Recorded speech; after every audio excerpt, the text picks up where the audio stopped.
Welcome back to allthescoopmedia.com, your youngest source for multimedia all across South Florida.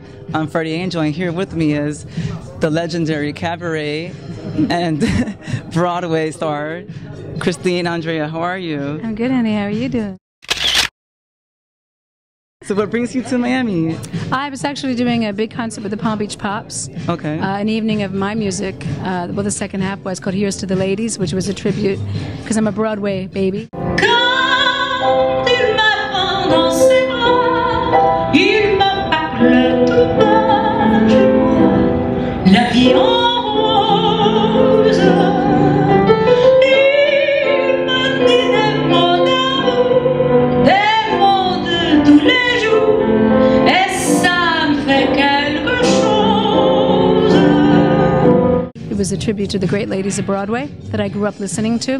Right. So, and it's a CD that I've also recorded called Here's to the Ladies. So I brought all that music to the Pops, the orchestra, and I had 50 musicians just wailing away with me for about 6 shows. It was really fun. But then I also had this wonderful private event tonight in Coral Gables. So it went from giant to intimate and small. How do you know Betsy Atkins? Can you tell us about that? They actually, Betsy and Bob just both saw me at in New York at the Cafe Carlisle 13 years ago. Oh, wow. And I'm the one who got her hooked on cabaret, it seems. I just found this out today. I didn't know that. So it took them 13 years to invite me here, but that's okay.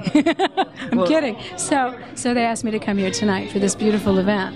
Well, it's great to finally meet you. Thank you. Rumor has it that you're going to be going to New York. I'm going back to New York, and at the end of January, the 27th of January, there's a beautiful new club in New York called 54 Below. It's below Studio 54. Right. And it's actually more Broadway-based. It brings in a lot of Broadway artists who are currently on the boards, or, people who are just, like Tommy Tune and, Patti LuPone opened the club. It's beautifully acoustic. It feels like it's always been there, very comfy space.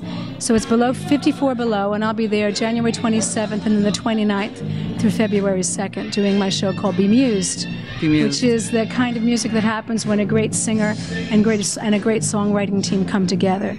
So it would be like Dionne Warwick and Burt Bacharach and Hal David, or Harold Arlen and Judy Garland, or Jobim and Astrud Gilberto. I don't know if you know any of these people, honey, because you're awful young, but these are the classic artists of my genre.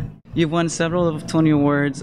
You've also been on television and everything, and you performed at the White House and yes, sir, around the world. That's so many brilliant places like that. So what are some of your more memorable moments from your extensive career? Oh, I don't know. Usually it's the moment I'm in, I have to say. But, well, there's too many. I mean, starring on Broadway is terrific, and opening night is both horrific and fabulous at the same time. It's scary. Right. I mean, when you live my kind of life, there's surprises everywhere. So I can't pick one out. Maybe the birth of my son, which has nothing at all to do with performing, know. Life is chock full of wonderful surprises. So I can't pick one out. It's like picking my favorite song. It's impossible. But this is not a bad moment. No, it's not. Good for him, good for me, and hopefully good for you. Make sure to tune into allthescoopmedia.com for more of your upcoming scoop. All right, guys? Take care. Bye. Thank you, Christine. Nice You're meeting welcome. you. Nice meeting you, too.